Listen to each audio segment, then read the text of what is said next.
नाज़रीन अस्सलाम वालेकुम। सियासत टीवी के खुसूसी प्रोग्राम खबरों ख्याल में आपका खैर मकदम है।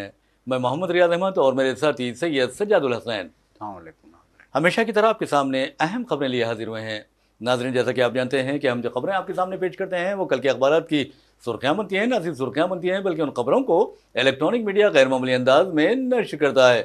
इसी तरह सोशल मीडिया पर ये खबरें वायरल होती हैं। बहरहाल नाज़रीन, जहाँ तक आज की खबर का सवाल है, जिस खबर पर हम तबसरा करने वाले हैं वो इंतहाई भयानक और ऐसा लगता है कि गमनाक खबर है, और उस खबर का ताल्लुक इंसानी बली से है। यानी आप देखेंगे कि हिंदुस्तान चांद पर कुमंद डालने में कामयाब हो गया है। हिंदुस्तान का जो चंद्रायन मिशन 3 था वो चांद के उस हिस्से पर पहुंचने में कामयाब हो गया जहां तक आज तक कोई रोशनी नहीं पहुंची थी, जहां पर तारीकी हमेशा छाई रहती है। हिंदुस्तान ने खलाई साइंस में गैर मामूली तरक्की कर ली है और सैटेलाइट्स के मामले में तो हम ऐसा लगता है कि सुपर पावर बनने जा रहे हैं। लेकिन अफसोस की बात यह है कि इसके बावजूद भी जो माकूलियत पसंदों के यानी प्रोग्राम्स होते हैं, उन प्रोग्राम के खिलाफ जिस तरह फिरका परस्त दरिंदे कार्रवाई करते हैं, उसके नतीजे में ऐसा लगता है कि हिंदुस्तान के मुख्तलिफ मुकामात पर बलि चढ़ाने का रिवाज यानी जो खतरनाक रस्म है आज भी जारी है। अक्सर आपने देखा होगा कि फिल्मों में या ड्रामों में या सीरियल्स में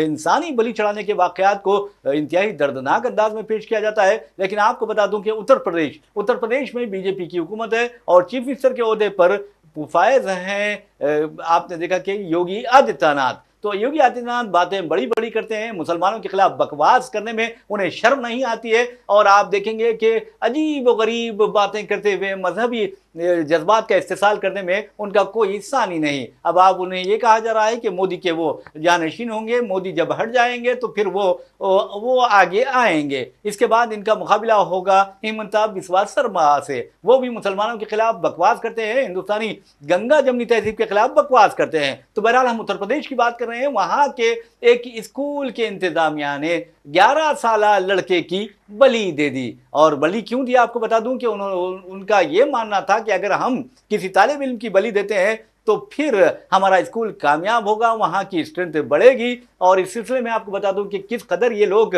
जाहिल, किस कदर खतरनाक किस्म के हैं। ये तो हैवान है, ये दरिंदे हैं जो एक मासूम बच्चे की जान ले लेते हैं। ये कहा जाता है, ये वाकया हाथरस में पेश आया, और हाथरस के बारे में आप अच्छी तरह जानते हैं कि वहां दलित बहन के साथ, दलित लड़की के साथ क्या हुआ था। यानी उसकी इज्तिमाई रेजी हुई, इस्मत रेजी हुई थी, और फिर उसके हड्डियां तोड़ दी गई थी, जिस्म के हर हड्डी तोड़ी गई थी, उसका कत्ल कर दिया गया था। और जो रसूमात होती हैं, आखिरी रसूमात अंजाम देने का हिंदू मजहब में खास तौर पर आप देखेंगे कि दलितों में ये रिवाज नहीं है कि रातों रात उनकी आखिरी रसूमात अंजाम दी जाए। तो शमशान के दरवाजे बंद रहते हैं, लेकिन उस दलित लड़की का आखिरी जो रसूमात हैं वो रात में अंजाम दी गई। उसकी लाश को नजर आतिश किया गया, सिर्फ कातिलों को और रेपिस्ट को बचाने के लिए। तो बहरहाल नाज़रीन, हम चलते हैं सज्जाद साहब से, और सज्जाद साहब से पूछते हैं कि उत्तर प्रदेश के हाथरस में एक सेकेंड जो क्लास का बच्चा है जिसकी उम्र 11 साल है, नाम है कृतार्थ, उसे कत्ल कर दिया गया, उसकी बलि चढ़ा दी गई। और आपको ये बता दूं कि ये बलि चढ़ाई इसलिए गई ताकि स्कूल कामयाब रहे। और इस सिलसिले में पुलिस ने यानी स्कूल का जो बानी है या मालिक है उसको गिरफ्तार कर लिया गया है। उसके बेटे का जो डायरेक्टर है, उसे गिरफ्तार किया, और 3 टीचरों को भी गिरफ्तार कर लिया है। तो क्या ये एक बदनुमा दाग नहीं है योगी हुकूमत पर? यकीनन देखिए, स्कूल किस लिए होते हैं कि बच्चे को जो है तालीम दी जाए, बच्चे को जो है एक ज़िम्मेदार शहरी बनाया जाए, बच्चे को एक बेहतरीन जो है मुल्क का शहरी बनाया जाए, बच्चे को अच्छे बुरे के जो है अखलाक सिखाए जाएं, बच्चे को तालीम से जो है ज़ेवर तालीम से आरास्ता किया जाए।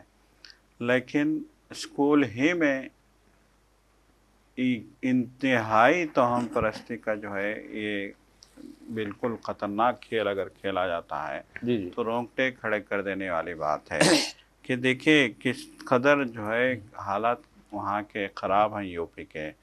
कि एक स्कूल में एक 8 साल के बच्चे को जो तीसरी क्लास का जो है तालिब इल्म था, उसको स्कूल का टीचर, स्कूल के टीचर, स्कूल का डायरेक्टर और जो है स्कूल के इंतज़ामिया मिलकर उसको जो है उसका गला घोंट के उसको जो है कत्ल कर देते हैं और उसकी बलि दे दी जाती है। और उसके माँ बाप से ये कहा जाता है कि आपका बच्चे को बुखार आ गया था, हम अस्पताल ले गए, आपके बच्चे को जो है वहाँ बताने के लिए ये कहा जी, जी। जाता है। देखिए, बच्चे के बाप का एक कहना है कि मुझे स्कूल से फ़ोन आया था कि मेरे बच्चे को बुखार आ गया है, सॉरी। और वो लोग मेरे बच्चे को लेके हाथरस से आगरा तक जो है वो घूमते रहे कार में। कार में मैंने आगरा में उनको पकड़ा तो कार में बच्चे का जो है गला घोंट दिया गया था और बच्चे की लाश वहाँ थी। न जाने वो लाश को लेके कहाँ जा रहे थे, उनका क्या मंशा था, क्या मकसद था, नहीं मालूम है। लेकिन वो लोग जो है बच्चे की बलि चढ़ाने के लिए बलि उन्होंने मेरे बच्चे की चढ़ा दी स्कूल पे से। बहुत अफ़सोस, वो बहुत अफ़सोस। वो चाहते थे कि उनका स्कूल खूब कारोबार करे, खूब फले-फूले स्कूल जो है, स्कूल में बहुत सारे बच्चे आएँ और उनका कारोबार बहुत चले। तो अपने स्कूल का कारोबार चलाने के लिए ये जो है काला जादू, हम इसको क्या कहेंगे आप बताइए? तो हम परस्ती की इंतहा है, बच्चे की बलि दी जाती है। स्कूल जी, में पढ़ने वाले बच्चे की बलि उन्होंने दे दी। इससे बड़ा अलमिया हमारे समाज का क्या हो सकता है? और ये अलमिया होता है यूपी में बीजेपी की जो है क़यादत वाली सरकार में, जहाँ जी हाँ, पे जी। योगी आदित्यनाथ, जो अपने आप को योगी कहते हैं, जो ये दावा करते हैं कि सब कुछ जो है यूपी में जो है भला चंगा है, सब कुछ बेहतरीन है, खुशहाल ज़िंदगी है, खुशहाली के हालात हैं। उनकी रियासत में जो है ये वाक़या होता है और आप हैरत ज़ाहिर करेंगे रियाज़ साहब, जी, एक जानिब पूरे यूपी में इस वाक़ये की दहशत फैली हुई थी। जी, जी। पुलिस ने 5 लोगों को गिरफ्तार कर लिया था, मीडिया वाले खुद सकते में थे, हुँ। बच्चे के माँ-बाप सकते में थे, पूरे गाँव के लोग सकते में थे कि क्या हो गया है हाथरस के। और दूसरी जानिब जो है यूपी के वज़ीर आला जम्मू में तकरीर कर रहे थे पाकिस्तान के जी खिलाफ। हाँ, जी हाँ, जी। बड़ी ये जो है कर्रो-फर्ज से वो वार्निंग दे रहे थे पाकिस्तान को जी कि हाँ। एक-एक बूंद पानी को तुम तरस जाओगे। तो आपकी रियासत में इस तरह के हालात जो है हो रहे हैं, आपको क्या पता नहीं चला होगा, इतना दर्दनाक वाक़या हो गया है जी, वहाँ जी। पे हाथरस में। माफ़ कीजिएगा, क्या यूपी के वज़ीर आला को इसकी इत्तला नहीं होगी? बराबर इंटेलिजेंस ने दी होगी इत्तला। जी बिल्कुल, तो उनका काम था कि फ़ौरी वो वहाँ आते, फ़ौरी देखते, फ़ौरी जो है इतना, देखिए कोई मामूली मज़ाक की बात जी हाँ, नहीं जी हाँ, है ये। बिल्कुल सही कहा आपने। एक बच्चे की बलि चढ़ाई गई है, ये मज़ाक की बात नहीं है, ये पूरे माशरे के लिए एक दहशत की बात है। अगर वहाँ का माहौल इस तरह का है, अगर वहाँ के माहौल में ये जो है हालात हैं कि किसी भी कारोबार को आप प्रमोट करने के लिए बच्चे की बलि चढ़ाएँगे, तो ये जो है मामूली बात नहीं है। ये इंतहाई तशवीशनाक बात है, इंतहाई खौफनाक बात है। ये हमारे समाज की जो है बदतरीन सूरत हाल की अक्कासी करती है। और इस तरह के हालात में चीफ मिनिस्टर का वहाँ पे होना और इस तरह की जो कार्रवाई जिन्होंने जो है ये सफ़ाकाना काम किया है, उनको सख्त से सख्त सज़ा देने के लिए इक़दामात करना है चीफ मिनिस्टर की ज़िम्मेदारी थी। जी, जी, बिल्कुल आपने लेकिन सही कहा। अफ़सोस जी, के जी। जो है ना चीफ मिनिस्टर वहाँ पे आए, ना ही बीजेपी के लीडरों की तरफ से कोई बयान वहाँ पे आया है। पुलिस कह रही है कि हम कार्रवाई कर रहे हैं, करेंगे हम कार्रवाई। इन्वेस्टिगेट करेंगे, हम देखेंगे कि क्या है ये, क्या जी। हुआ है। मतलब इन्वेस्टिगेट करेंगे और मामला जो है रफ़ा-दफ़ा कर दिया जाएगा। जी, जी। बहरहाल नाज़रीन, आपको बता दूँ कि जहाँ तक योगी आदित्यनाथ का सवाल है, जैसा कि सज्जाद साहब ने भी कहा है कि उन्होंने जम्मू कश्मीर में खिताब किया, और आपको बता दूँ कि जम्मू कश्मीर में खिताब करते हुए योगी आदित्यनाथ ने एक बात कही कि पाकिस्तान में 500 रुपए किलो आटा फ़रोख्त किया जा रहा है। आप अंदाज़ा कीजिए कि योगी आदित्यनाथ तो ये कहते हैं कि 500 रुपए किलो वहाँ पर आटा फ़रोख्त हो रहा है, लेकिन उन्हें क्या पता है कि उसकी वजूहात क्या है, उसकी असल वजह क्या है। तो आपको बता दूँ कि मज़हबी जुनून पसंदी है, जिसके नतीजे में आज पाकिस्तान तबाही और बर्बादी के दहाने पर खड़ा हुआ है। वहाँ आप देखेंगे बैरूनी ज़र मुबादला के ज़खायर जो हैं, हिंदुस्तान का तक़ाबुल अगर करें तो पाकिस्तान कहीं नज़र भी नहीं आएगा। तो बहरहाल योगी आदित्यनाथ को ये बताना ज़रूरी है कि वहाँ जो मजहबी जुनून पसंदी बढ़ गई थी, वही मजहबी जुनून पसंदी हिंदुस्तान में फ़रोग़ पा रही है। और कौन फ़रोग़ दे रहा है, ये योगी भी जानते हैं, मोदी भी जानते हैं, अमित शाह भी जानते हैं, और आरएसएस क़यादत भी अच्छी तरह जानती है। याद रखिए, जो हिंदुस्तान से मोहब्बत करेगा, हिंदुस्तान की ताईद और हिमायत करेगा, कभी भी लोगों को मजहबी खुतूत पर तकसीम नहीं कर सकता। और जो गद्दार होते हैं, जो दुश्मन होते हैं, वो मजहबी खुतूत पर हिंदुस्तान को तकसीम करते हैं और हिंदुस्तान की तबाही व बर्बादी का सामान करते हैं। बहरहाल नाज़रीन, हम बात कर रहे थे तो उत्तर प्रदेश की, और उत्तर प्रदेश में जैसा कि मैंने आपको बताया कि एक स्कूल के यानी सेकेंड स्टैंडर्ड में पढ़ने वाले 11 साल लड़के की बलि दे दी गई है। और ये बलि काला जादू के जरिए दी गई है, क्योंकि काला जादू के माहिरीन का कहना था कि अगर तुम एक इंसान की बलि दोगे तो फिर तुम्हारा स्कूल कामयाब रहेगा, इसमें स्ट्रेंथ बढ़ेगी, आमदनी बढ़ेगी। तो आपने देखा कि सिर्फ आमदनी के लिए, सिर्फ पैसे के लिए एक इंसानी जान की बलि चढ़ा दी गई। इन जाहिलों को मैं समझता हूं कि सजाए मौत दे जानी चाहिए। लेकिन अफसोस की बात यह है कि गोदी मीडिया जो एक मामूली वाक़े को भी एक राय का पहाड़ बना देता है, वो इस वाक़े पर मुजरिमाना खामोशी इख्तियार किए हुए है। उसे शर्म नहीं आती है कि इस तरह के इबरतनाक वाक़े से दुनिया भर को वाकिफ करवाए। तो बहरहाल 11 साल का लड़का, आप अंदाजा कीजिए, उसके माँ बाप ने उसे हॉस्टल में रखा था ताकि बच्चा पढ़कर अपना मुस्तकबिल संवारे, उनके खानदान का नाम रोशन करे, अपने मुल्क का नाम रोशन करे। लेकिन वो बच्चा आप देखेंगे कि बलि चढ़ गया और उसे चढ़ा दिया गया बलि। और ये कहा जा रहा था कि उसे स्कूल के बाहर एक ट्यूबवेल के करीब कत्ल किया जाने वाला था और उसे वहां से ले जाया गया। जब उस बच्चे को ले जाया जा रहा था बलि चढ़ाने के लिए, उसने चीखना चिल्लाना शुरू कर दिया, रोना शुरू कर दिया। अब एक अंदाजा किए 11 साल का लड़का, किस कदर मासूम लड़का होगा, उसके जहनों में क्या क्या ख्यालात आ रहे थे होंगे, अपने माँ बाप क्या तसव्वुर आ रहा था होगा, उनका प्यार आ रहा था होगा। लेकिन इन जालिमों ने, इन खातिलों ने, इन जाहिलों ने, और आप देखेंगे कि इन कम्युनल डॉग्स ने, यानी कि फिरका परस्त कुत्तों ने उस बच्चे को कत्ल कर डाला। और आपको बता दूं, उसका गला घोंट कर मार दिया ताकि दूसरे बच्चे उसकी आवाज ना सुन सके। और फिर उसके बाप को यह तला दी गई कि वो बुखार में मुब्तला है। तो बहरहाल आपको बता दूं कि बाप का नाम है कृष्णा कुशवाहा। उसने पुलिस में शिकायत भी दर्ज की, जिसके बाद स्कूल के मालिक, जिसका नाम जेसू रामन सिंह है और जेसूधन सिंह है, और उसका बेटा जो है दिनेश भागेल, जो स्कूल का डायरेक्टर भी है, और 3 टीचर्स को गिरफ्तार कर लिया गया। यानी 5 अफराद की गिरफ्तारी अमल में आई है। और मैं समझता हूं कि इस तरह का ये पहला वाक़या नहीं है सज्जाद साहब। एक और केस हुआ था 6 सितंबर को एक वाक़या पेश आया था, जहां पर एक 9 साल लड़के की बलि देने की कोशिश की गई थी इसी स्कूल में, लेकिन किस्मत से वो बच्चा बच गया। इसके बाद ये 11 साल लड़के को निशाना बनाया गया। तो आप अंदाजा कर सकते हैं कि ये जो वाक़या पेश आया DL पब्लिक स्कूल रास गावन में पेश आया। ये हाथरस का एक मुकाम है। और आपको ये भी बता दूं कि वहां जो वाक़या पेश आया, तमाम लोग गमज़दा है, लेकिन गोदी मीडिया पे ऐसा लगता है कि सांप सूंघ गया है और गोदी मीडिया खामोशी इख्तियार किए हुए है। बिल्कुल, देखिए बीजेपी की रियासत है, हाँ, बीजेपी की बदनामी होगी।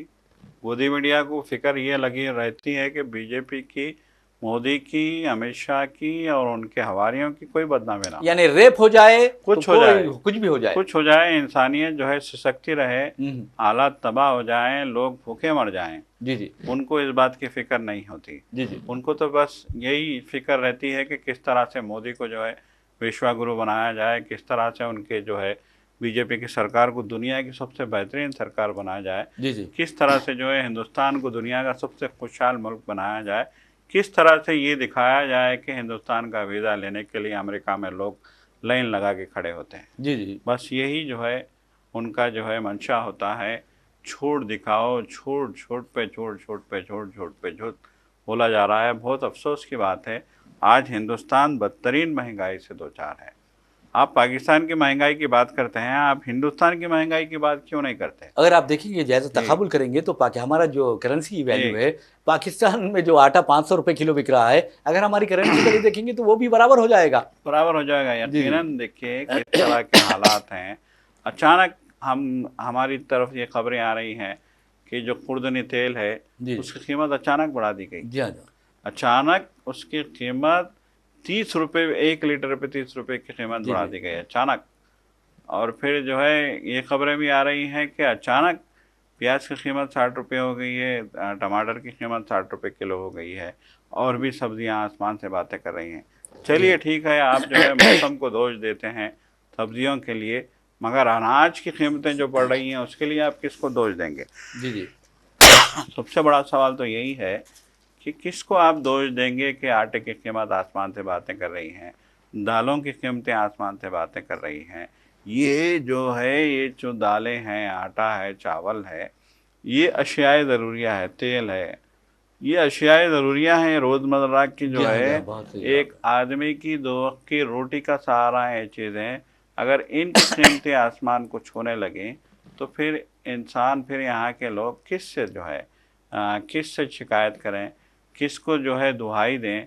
बहुत अफ़सोस की बात है कि जो है हुकूमत तो सरेआम झूठ बोल रही है। बहुत अफ़सोस की बात हुकूमत तो है। ये दावे करती है कि हम सबसे जो है बेहतरीन हैं, बाकी दुनिया जो है बदतरीन है। आप देखेंगे सर साहब, जहाँ तक जो माकूलियत पसंद लोग हैं वो तौहम परस्ती के खिलाफ जिस तरह की मुहिम चलाते हैं, लेकिन अफसोस की बात यह है जो फ़िरका परस्त दरिंदे हैं उनका कत्ल भी कर देते हैं। मिसाल के तौर पर महाराष्ट्र से ताल्लुक़ रखने वाले 2 माकूलियत पसंद शख्सियतों को कत्ल किया गया और जी, आप देखेंगे कि उनके कातिलों की गिरफ्तारी अमल में नहीं आई, यानी जी, उन्हें सज़ा नहीं दी गई। और गोविंद पंसारा है, नरिंदर दाभोलकर आप अच्छी तरह जानते हैं, उनका कत्ल किया गया क्योंकि ये बता रहे थे हिंदू माशरे में कि आप में तौहम परस्ती बहुत ज़्यादा बढ़ गई है और तौहम परस्ती से बचने के लिए आपको उठ खड़े होना होगा। और लोगों में शऊर पैदा कर रहे थे, शऊर बेदार कर रहे थे और उनमें शऊर बेदार करते हुए उन्हें बता रहे थे कि ये जो तौहम परस्त फैलाने में लोग मसरूफ़ हैं, उनका बाइकाट किया जाए। लेकिन गोविंद पंसारा को कत्ल कर दिया गया, नरिंदर दाभोलकर को कत्ल कर दिया गया और गुलबर्गा यानी कर्नाटक में जब यही कोशिश डॉक्टर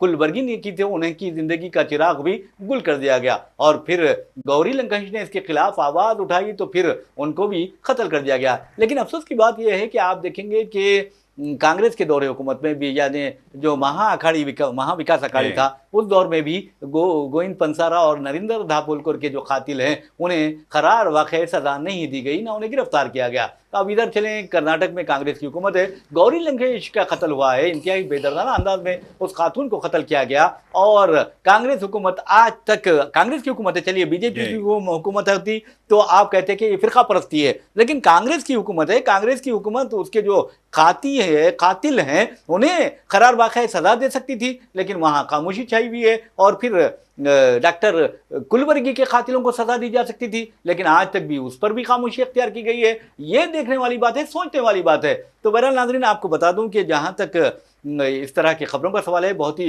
भयानक खबरें होती है और बीजेपी कायदीन पर भी संगीन इल्ज़ामात आयद किए जा रहे हैं। हालांकि वज़ीर आज़म जो हैं बार बार चीख रहे हैं, चिल्ला रहे हैं, बेटी बचाओ बेटी पढ़ाओ, लेकिन आप देखेंगे कि ना पढ़ाई के शोबे में बेटी महफूज है, ना कहीं गाँवों में बेटी महफूज है। हद तो ये है कि क्या आप यकीन कर सकते हैं कि कोई असेंबली में रेप करेगा, कोई विधानसभा को इस तरह की नापाक हरकतों के जरिए नापाक कर देगा? आप क्या समझते हैं कि कोई एमएलए गोदाम में किसी खातून के साथ मुंह काला करेगा और कार में उसकी इज्जत लूटेगा? लेकिन ऐसा हुआ है और ये खातून ने अपनी शिकायत में कर्नाटक पुलिस को जो दी गई है उसमें ये इल्ज़ामात बीजेपी के रुकने असेंबली के खिलाफ आयद किए हैं। और आपको बता दूं कि BJP MLA money Ratna Naidu उसका नाम है और उस पर खातून ने इल्ज़ाम आयद किया कि मनी रत्ना नायडू ने उसका विधानसभा में रेप किया, फिर उसका एक गोदाम में रेप किया, उसकी फिल्म बंदी की, फिर आपको बता दूं कि जहां चाहे वो रेप करता रहा, यहां तक कि कार में भी उसे नहीं बख्शा, यानी उसके जिस्म को नोच खाता रहा एक भेड़िए की तरह। तो कहने का मतलब यह है कि इस तरह के जो वाक़यात हो रहे हैं बीजेपी कायदीन से जोड़े जा रहे हैं, लेकिन उस एमएलए ने तरदीद कर दी है कि मैंने ऐसा नहीं किया है, मुझे बदनाम किया जा रहा है। अब देखना यह है कि हुकूमत कर्नाटक क्या करती है, क्या हकीकत में सजा देती है या फिर खामोशी अख्तियार करती है, उसी तरह जिस तरह गौरी लंकेश के कातिलों और डॉक्टर कुलबर्गी के कातिलों के खिलाफ खामोशी अख्तियार की है। देखिए ये तो उस खातून ने बाज़ाब्ता जो है पुलिस में शिकायत दर्ज करवा दी है। उसने कहा कि बीजेपी का एमएलए मुरली रत्ना के बारे में जो है वो कह नायडू के रही बारे थी में। कि वो कह रही थी कि इसने जो है असेंबली, देखिए आप अंदाज़ा लगाइए जी। कि जिसको जो है मंदिर कहा जाता है, कानून का मंदिर कहा जाता है असेंबली को, वहाँ अगर वो इस तरह की हरकत करता है, फिर जो है गोदाम में ना सिर्फ ऐसी हरकत की जाती है बल्कि फिल्मबंदी भी की जाती है और फिर उसको जो है ब्लैकमेल किया जाता है कि अगर तुम मेरी मर्ज़ी के मुताबिक नहीं चलोगे तो फिर ये तुम्हारी फ़िल्म जो है वायरल कर दी जाएगी। आप अंदाज़ा लगाइए किस तरीके से वो ब्लैकमेल करके उसको मुसलसल जो है जिनसी इस्तेसाल का निशाना बनाता रहा और अफसोस कि जो है उस पर कोई कार्रवाई नहीं हुई है। आज देखिए मामला जो है पुलिस में आया है, खातून ने भी खुल के शिकायत की है, दर्ज करवाई है बाज़ाब्ता, और उसको जो है पहले ही एक करप्शन के केस में एटीएस ने गिरफ्तार किया था, रियासती एटीएस ने। अब ये नया मुकदमा उस पर जो है मनी रत्ना पे दर्ज किया गया है। बीजेपी ने अभी इस सिलसिले में कोई जो है रद्द अमल ज़ाहिर नहीं किया है। यकीनन सवाल ये पैदा होता है कि मोदी एक जानिब कहते हैं कि बेटी बचाओ बेटी पढ़ाओ, और दूसरी जानिब बेटियों के साथ किस तरह के हालात, किस तरह के वाक़यात होते हैं। और अफसोस का मुकाम है कि अगर बीजेपी के लीडर अगर इस तरह की जो है हरकतें करने लगें तो फिर जवाबदारी इसकी कौन देगा। तो बहरहाल मैं समझता हूँ कि असेंबली में इस तरह की हरकतें, यकीन मानिए कि उस शख्स को असेंबली में सज़ा देनी चाहिए, असेंबली के बाहर सज़ा दे देना चाहिए। लेकिन अफसोस की बात यह है कि ऐसी सज़ा नहीं दी जा सकती क्योंकि वो बीजेपी का रुकने असेंबली है। अब रेवन्ना के बारे में भी अच्छी तरह जानते हैं, साबिक़ वज़ीर-ए-आज़म देवे गौड़ा का पोता, और उसने क्या क्या किया, कैसी गंदी हरकतें की और किस तरह के उस पर इल्ज़ाम आयद किए गए, ये आप अच्छी तरह जानते हैं। यानी वो विधानसभा तो नहीं ले गया, लेकिन वो भगा भगा कर इस तरह के जिनसी इस्तेसाल किया करता था ख़वातीन के साथ, और उसे रेप करने में बहुत ज़्यादा मज़ा आता था। और वो उनकी चीखें, उनके चिल्लाने को, उनके रोने को यानी बहुत ज़्यादा पसंद करता था। ऐसा लगता था उसे इनके चीखने चिल्लाने से एक सुकून हो रहा है, यानी महसूस होता था। तो आप अंदाज़ा कीजिए कि इस तरह के लोगों की यानी क्या जुर्गत बनाई जानी चाहिए, उन्हें कौन सी सज़ा देनी चाहिए। नाज़रीन, आपको हम उत्तराखंड लिए चलते हैं। उत्तराखंड में भी इसी तरह का माजी में एक वाक़या पेश आया था जहाँ पर मुकेश बोरा बीजेपी का एक लीडर था। उसने एक 36 साल खातून को मुलाजिमत देने का बहाना बनाकर उसकी बेटी के साथ जिनसी इस्तेसाल किया था, और फिर आप देखेंगे कि उसे उत्तर प्रदेश से गिरफ्तार किया गया। बिल्कुल, देखिए ये बहुत ही जो है दर्दनाक वाक़यात हो रहे हैं, और अलमिया ये है कि इस तरह के वाक़यात बीजेपी के लीडरों की जानिब से हो रहे हैं। और बीजेपी इस सिलसिले में कुछ भी बोलने को हमेशा ही जो है हम देखते हैं कि बीजेपी जो है दूसरों के जब मामलात आते हैं तो बहुत चीख पुकार करते हैं वो लोग, और मीडिया भी उनका चीख चीख के जो है गले फाड़ फाड़ के जो है मामलात को छालने की कोशिश करता है। लेकिन जब अपना मामला आता है तो खामोश हो जाती है बीजेपी, और ना सिर्फ खामोश हो जाती है कि मामले को दबाने की भी कोशिश की जाती है। सज्जाद साहब, आप बीजेपी का नाम ले रहे हैं तो बताऊं कि गुजरात के जो कांग्रेस लीडर्स हैं उन्होंने इल्ज़ाम आयद किया है कि ज़िले दाऊद में एक बीजेपी और आरएसएस से जो ताल्लुक़ रखता है स्कूल का प्रिंसिपल, गवर्नमेंट स्कूल का प्रिंसिपल, उसे गिरफ्तार किया है। 55 साल उसकी उम्र है, गोविंद नाथ उसका नाम है, और उसने एक 6 साल लड़की का जिनसी इस्तेसाल करने की कोशिश की, और लड़की जब चीखने चिल्लाने लगी तो उसका कार में गला घोंट कर कत्ल कर दिया। तो आप अंदाजा कर सकते हैं कि इस तरह के वाक़यात जो हैं वो बीजेपी से और आरएसएस से जोड़े जा रहे हैं, लेकिन बीजेपी भी खामोश है और आरएसएस का भी मुंह बंद है। अब जवाब देना आरएसएस का काम है या बीजेपी का काम है, लेकिन हमारे वज़ीर-ए-आज़म तो इस मसले पर कुछ नहीं बोलते, ना ही वो मुंह खोलते हैं। जी बिल्कुल, देखिए ये बहुत ही अफसोसनाक बात है कि मुसलसल ये खबरें आ रही हैं। खुदा न खास्ता जो है अगर इस तरह की मुसलसल खबरें आती रहें तो कहीं एक नए इनकलाब की जो है अमीन ना बन जाए ये खबरें। तो अब देखने वाली बात यह है कि इस तरह के वाक़यात पे देखिए बीजेपी की जो क़यादत है, आला क़यादत, वज़ीर-ए-आज़म हैं, वज़ीर दाखिला हैं, और फिर बीजेपी के ख़ुद पार्टी सदर हैं, तो इन सब को जो है इस पे बोलने और अपनी पार्टी के लोगों को खामोश कराने की ज़रूरत है। या तो फिर आप ऐसे लोगों को जो है अपनी पार्टी में रख के पार्टी बदनामी मत करो, या फिर आप क्यों जो है नाम निहाद जो है एक बेटी बचाओ बेटी पढ़ाओ की बातें जो है नाम निहाद तौर पे आप इस तरह की बातें करके दिखावे की बातें आप मत करिए। ये जो है एक अहम जो है यहाँ पे नुक्ता है। अब देखने वाली बात यह है कि बीजेपी इस सिलसिले में क्या कदम उठाती है। बहरहाल नाज़रीन, क्या कदम उठाती है ये तो पता नहीं है, लेकिन अब तक तो उन्हें कोई कदम उससे नहीं उठाए हैं, ये सबको पता है। और इसी के साथ हम अपना प्रोग्राम खबर ख्याल अख्तिताम को पहुंचाते हैं। अपने मेज़बान मोहम्मद रियाज अहमद और हमारे साथी सैयद सज्जादुल हसन को इजाज़त दीजिए। इंशाल्लाह फिर मुलाकात होगी, फिर बात होगी। तब तक के लिए अल्लाह हाफ़िज़, खुदा हाफ़िज़।